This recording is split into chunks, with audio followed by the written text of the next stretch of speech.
제자들은 감람원이라는 산으로부터 예루살렘으로 돌아와 12절 말씀에 보니 이 산은 예루살렘에서 가까워 안식일에 가기에 알맞은 길이더라. 안식일이 가까워지므로 유대인들의 전통에 따라 안식일에는 1km 내에도 이동이 금지된 상황에 있었습니다. 그러므로 가까운 예수님께서 승천하신 감람원이라는 산에서 가까운 예루살렘으로 돌아와 거기에 머물게 됩니다. 제자들과 여자들은 그리고 예수님의 가족들은 마가의 다락방이란 곳에 함께 모여 있었습니다. 13절 말씀, 들어가 그들이 유하는 다락방으로 올라가니. 모여있던 제자들은 베드로, 요한, 야고보, 안드레, 그야말로 가룟 유다를 제외한 나머지 제자들이 함께 모여 있었습니다. 더 놀라운 것은 14절에 여자들과 예수의 어머니 마리아와 예수의 아우들과 함께 모였다라고 기록하고 있습니다.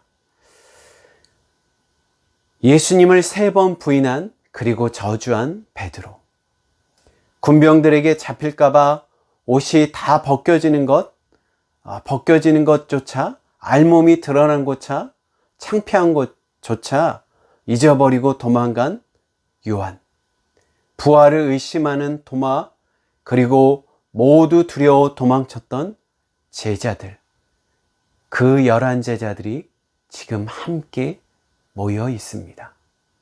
더 놀라운 것은 이 구성원 중에 예수님의 가족들과 또한 예수님의 부활을 처음 경험한 여자들 역시 120명이나 모여있는 상황 가운데 있습니다. 어떻게 보면 이 제자들의 모임은 한마디로 주님을 배반한 자, 그리고 주님의 가족인 형제 자매들, 주님을 사랑한 십자가까지 따라간 여제자들의 모임입니다. 어찌 보면 이러한 제자들의 모습은 오합지졸의 모임일 것입니다. 더욱이 이들은 주님을 배반한 현장을 눈으로 서로 목도하였고 도망간 모습을 서로 지켜보았습니다. 저는 상상하며 생각하기로 또한 묵상하기로 이러한 제자들의 모습, 그리고 그 모습을 지켜본 가족들의 모임은 정말로 함께 모이기 어려운 상황 가운데 있습니다. 이들이 이렇게 하나로 모여 있을 수 있는 이유는 무엇일까요? 더군다나 오늘 말씀은 마음을 같이 하여라고 말씀하고 있습니다. 제자들의 모습, 그리고 가족들의 모습은 정말로 마음을 같이 할 수 없는 모습입니다. 마음을 같이 할 수 있는 모임이 아닌 것입니다. 이들이 이렇게 같이 모여 마음을 같이 할 수 있는 이유는 오직 예수 그리스도의 크나큰 용서 때문입니다. 주님의 용서를 경험한 곳, 그것이 참 교회일 것입니다. 우리가 꿈꾸는 교회, 주님이 원하시는 참된 교회는 주님의 용서를 경험한 자들의 모임입니다. 그러므로 성경 말씀은 누구나 예수 그리스도를 만난 자는 내가 죄인임을 고백하는 자리를 갖게 됩니다. 베드로의 모습이 그랬고, 예수님을 찾아온 모든 자, 예수님의 놀라운 기적과 취함을 경험한 자들의 공통된 고백은 무엇이죠? 주님, 나를 떠나소서. 한번 따라해 볼까요? 나는 죄인입니다.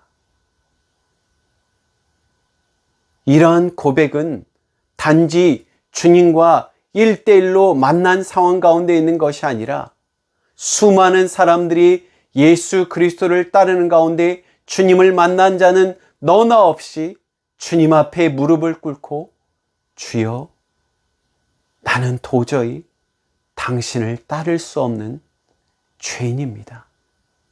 나를 떠나소서. 나는 그러할 자격이 전혀 없습니다. 11 제자들과 나머지 11 제자를 뺀 110명, 109명의 모습들은 총 120명의 모습은 그야말로 오합지졸의 모습. 그야말로 세상에서 배반한 자라고 낙인 찍으며 서로 뭐라고 비난할 수 있는 상황 가운데 있을 것입니다.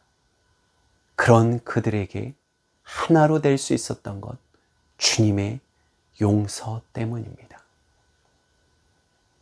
주님 앞에 내가 죄인됨을 고백하는 모임. 우리가 분명히 기억해야 될 것, 제가 늘 강조하며 말씀드렸던 것이죠. 그것은 무엇이죠? 한번 따라해 볼까요? 나는 용서받은 죄인이다. 나는 용서받은 죄인이라는 사실입니다. 자신의 연약함을 누구보다 더 잘 알고 있는 제자들. 아마 속으로 오늘날 있다면 이렇게 생각하지 않았을까요? 주님 앞에 요한은 분명히 따라가며 베드로의 모습을 보았을 것입니다. 주님을 저주하며 배반한 베드로, 그리고 주님과 눈이 마주친 베드로의 모습. 또한 주님께 따라가며 잡힐까봐 도망갔던, 벌거벗겨 자기 옷을 벌거벗는 수치에서 도망갔던 사도 요한의 모습. 그리고 모두 주님을 떠난 제자들의 모습. 그리고 그러한 모습을 보는 가족들과 당시에 무시당했던 부활의 첫 증인인 여자들의 모습. 서로가 죄인임을 알고 있고 연약함을 알고 있을 뿐만 아니라 이 연약함이 서로 비난과 비교와 판단의 자리가 아니라 오히려 그 모든 것을 품어주신 주님의 사랑과 용서 앞에 서로 인정하며 연약함을 인정하며 죄인됨을 알아가는 초대교회의 모습. 그것이 마음을 같이 할 수 있는 자리가 되었다는 사실입니다. 야고보서 5장 16절에 보면 그러므로 너희 죄를 서로 고백하며 병 낫기 위하여 서로 기도하라라고 말씀하고 있습니다. 초대교회의 놀라운 특징은 서로 죄를 고백하였다는 것입니다. 초대교회에 서로 오면 내 죄에 대해서 서로 용서하기를 구하며 고백하였다는 것입니다. 분명히 죄의 고백은 하나님 앞에 고백되어야 될 줄 믿습니다. 이것이 회개의 기도로 나타난다는 것이죠. 그러나 동시에 잊지 않아야 될 것은 우리의 초대교회의 죄의 고백은 형제 자매에게 내가 잘못했던 것, 말로 또한 육신, 내 행동으로 내 마음으로 미워했던 모든 죄, 어떻게 보면 예수님 믿기 전에 그들이 지었던 죄, 여전히 예수님 안에 있으면서도 나약함으로 죄를 짓는 형제의 마음을 아프게 하는 죄에 대해서 고백하는 자리, 공개적으로 서로 고백하는 자리. 그것은 하나님께 죄를 고백하며 회개하는 자리뿐만 아니라 서로에게 내 죄에 대해서 미안하며 용서를 구하는 자리를 가졌다는 것입니다. 이를 통해서 서로 숨기는 자리가 아니라 오히려 화해하며 용서를 구하는 자리로 오히려 더욱더 하나가 되었다는 것입니다. 초대교회에 이러한 죄의 고백이 서로가 죄인임을 알고 용서를 구하는 자리로 나갔다는 것, 화해의 자리로 나갈 수 있었던 가장 큰 이유는 뭐죠? 그들에게 서로 하나 되지 않고 서로 정직하지 않으며 서로 주님 안에 하나 되지 않는다는 것은, 이것은 우리의 중심을 보시는 주님을 주님 앞에 거짓말하며 형제 자매를 속이는 죄를 짓는 것이기 때문입니다. 무엇보다도 이들에게 서로 진실해야 될 것은 예수님을 믿는 것이 이들의 생명과 직결되었기 때문입니다. 그들은 예수님을 믿는다는 이유만으로 이스라엘 공동체에서 쫓겨날 뿐만 아니라 로마의 박해에서 죽을 수 있고 사형당할 수 있는 자리로 나갔다는 것입니다. 예수님을 믿는 것, 그것은 자신의 생명을 내놓을 뿐만 아니라 형제 자매의 생명을 지키는 자리, 신앙을, 생명보다 중요한 신앙을 지키는 자리였기 때문입니다. 너희 죄를 서로 고백하며, 죄에 참된 고백이 있는 자리. 초대 한국교회 역시 이러한 죄의 고백이 있었습니다. 그래서 우스갯소리로 죄인들, 범죄자들을 잡는데 당시 일제시대의 순사들이, 오늘날 경찰들이 죄인들, 범인들을 잡으려면 교회에 가보라 라는 이야기를 한국교회에서, 교회사 역사에서 말했다고 합니다. 왜냐하면 사람들은 예수 그리스도를 믿으며 많은 사람 앞에 내가 예전에 아무개에 대해서 죄를 지으며 내가 악한 도둑질을 했던 그러한 자입니다.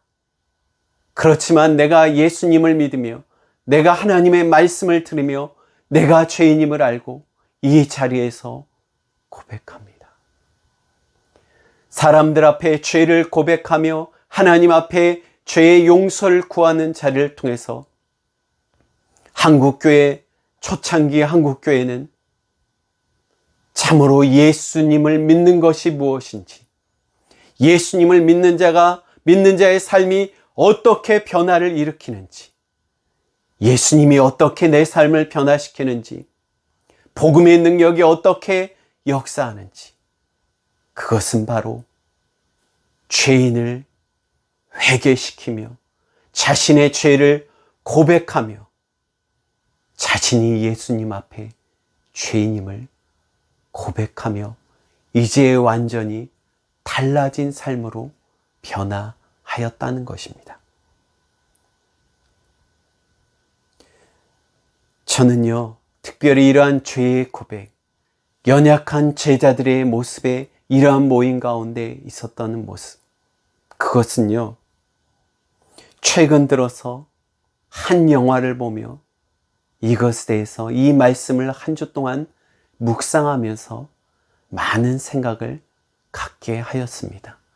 많은 생각과 기도뿐만 아니라 당황하게 하는 일도 있었습니다.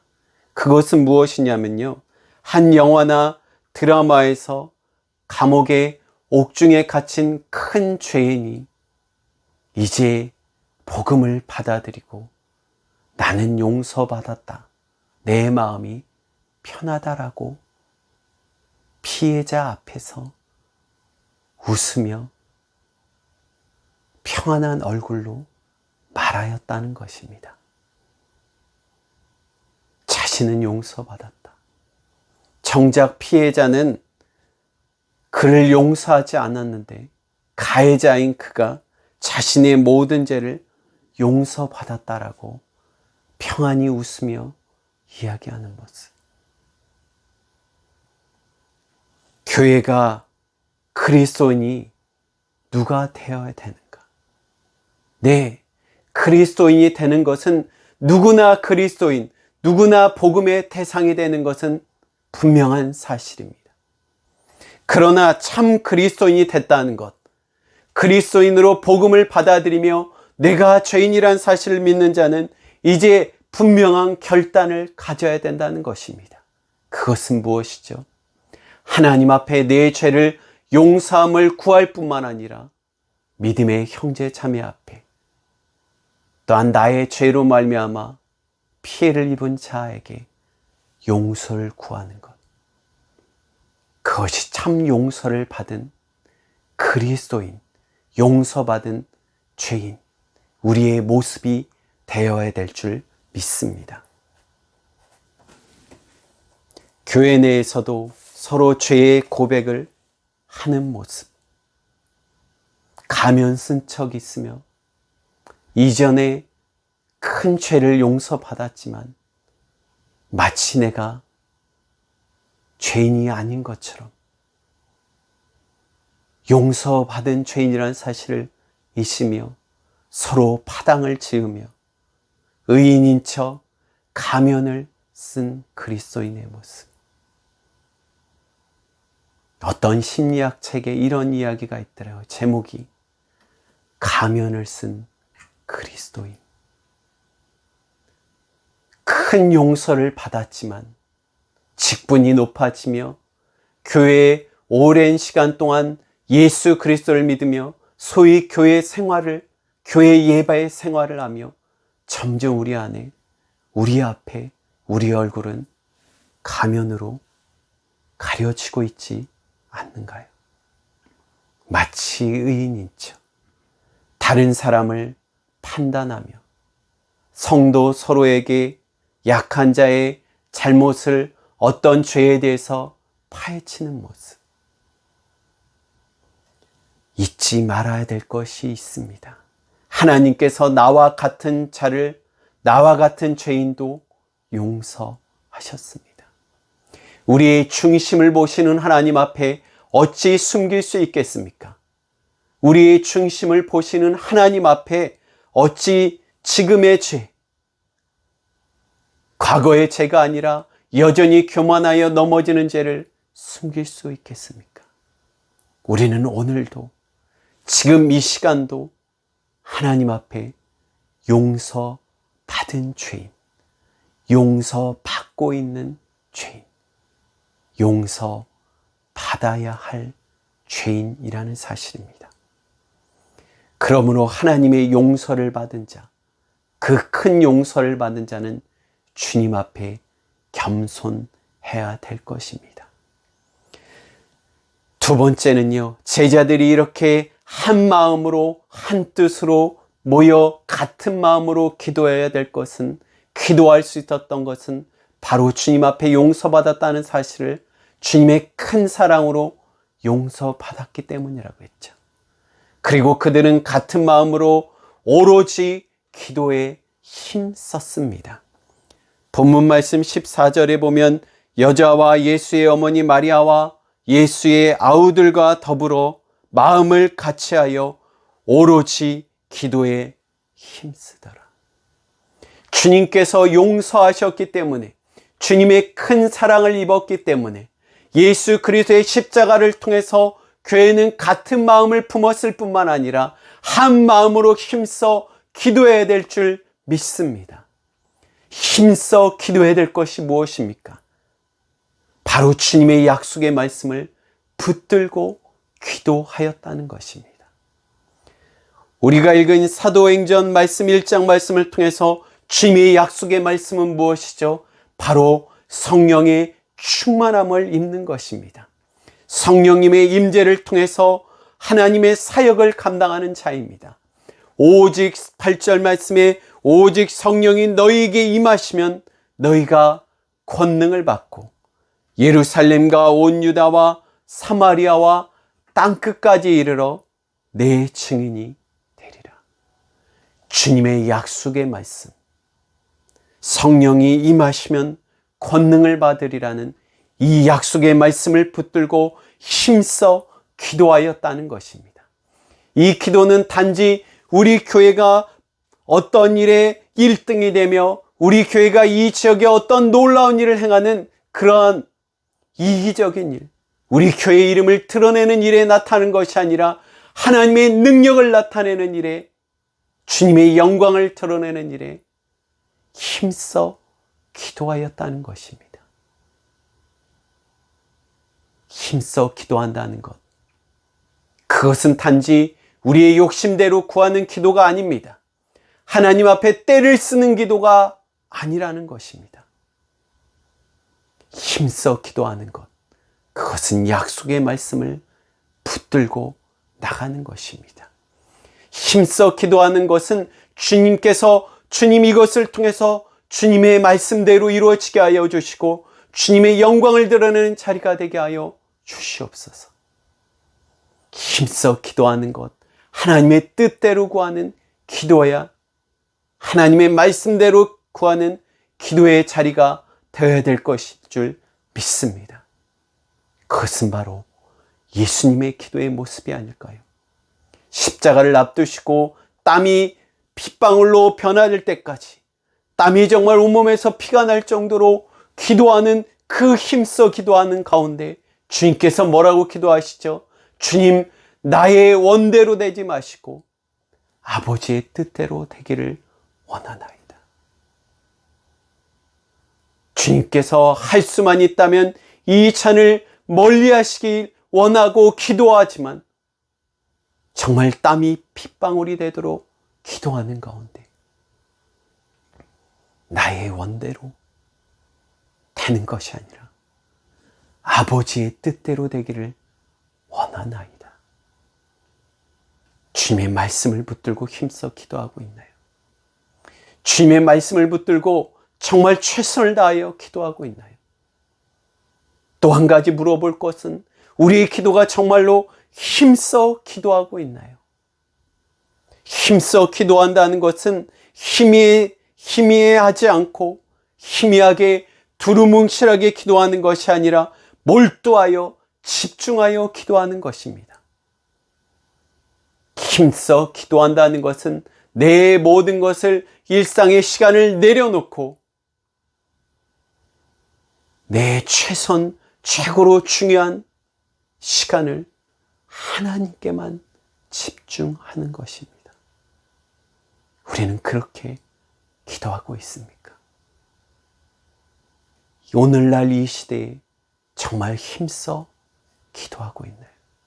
아니, 힘써 기도해야 될 것입니다. 특별히 우리가 꿈꾸는 교회는 마음을 같이하여 모두가 하나님께 용서받은 죄인이란 사실을 알고 겸손하게 주님 앞에 주님의 약속을 붙들고 최선 다하여 온 교인들이 함께 모여 기도한다는 것. 그것은 정말로 하나님의 놀라운 축복일 것입니다. 이 힘써 기도하는 것, 주님의 약속을 붙들고 기도할 때 우리의 교회를 이기적인 기도가 아니라 주님의 나라를 정말로 꿈꾸는 것, 주님께서 정말로 우리 교회를 세우신 분명한 목적대로 우리가 기도하고 있는가, 주님, 우리 교회가 이 지역에 정말로 필요한 교회, 이 지역에 주님께서 우리 교회를 세우신 목적에 부르신 그 소명의 말씀에 정말로 붙들고 이를 이루기에 힘써 기도하는 교회, 얼마나 값진가요? 온 교인들이 한 영혼을 전하기 위해 사단의 힘으로 시험으로 넘어진 가정, 또한 육신의 어려움으로 힘들어하는 가정, 복음이 흔들리는 가정을 위해서, 그 한 가정 한 가정을 위해서 온 교인들이 눈물을 흘리며 땀을 흘리며 정말 땀이 피와 같이 온 힘을 써 한 마음으로 기도하는 그 기도, 얼마나 축복된 자리고 얼마나 주님이 기뻐하는 기도가 될까요? 저는 우리 교회가, 한국교회가, 각 지역의 각 교회들이 바로 그러한 기도, 힘써 기도하며 한마음 한뜻 되어 주님의 말씀을 붙들고 기도하는 그러한 교회가 되기를 축복합니다. 무엇보다요, 우리 교회를 세우신 소명의 말씀, 우리 교회에 목사님을 세워주신 소명의 말씀, 목사님을 통해서 이 교회가 개척되며 개척 멤버를 통해서 주신 말씀이 분명히 있을 것입니다. 코로나19 시대에 다시 이 소명의 말씀을 회복하는 자리, 온 교인들이 함께 모여 함께 소리치며 땀을 흘리며 함께 한 마음으로 힘써 기도하는 자리, 전 이 말씀을 묵상하며 우리 무지개 교회를 이 지역에 세운 이유, 그것은 노아의 방주처럼 홍수로 인하여 다시는 멸망하지 않으며 그 증거로 무지개를 보여주신 주님의 말씀을 붙들고 왔죠. 특별히 장애를 인하여 홍수와 같이 낭망하며 신앙도 포기한 가정, 장애로 인하여 예배할 장소조차 없어 어려워하는 가정에게 복음을 증거하는 교회로 소명을 주신 교회가 바로 저희 무지개 교회죠. 코로나19를 인하여 여전히 식구뿐만 아니라 예배의 자리로 찾아가기 어려운 장애인들에게, 장애인들을 위한 전문적인 예배가 없는 가운데 이 코로나로 인하여 더 힘들어하는 장애 가족들의, 그리고 장애인 당사자들에게 어떻게 복음을 증거할까? 어떻게 주님을 나타낼까? 우리 교회에게 주신 사명, 함께 힘써 기도하기를 축복합니다. 그래서 이 지역에 정말로 각 교회에게 주신 사명, 각 목회자에게 개척을 통해서 주신 사명에 힘써 기도하는, 부르신 소명에, 세우신 교회의 사명에 힘써 기도할 때 주님께서 그 교회를 통해서 놀라운 권능으로 역사하실 줄 믿습니다. 우리 교회가, 각 지역의 교회가 한 마음으로 힘써 기도하는 자리로 나가시기를, 회복하는 주님이 원하시는 교회, 바로 우리 교회와 우리 나라 교회, 우리 지역 교회 되기를 다시 한번 주님의 이름으로 축복합니다.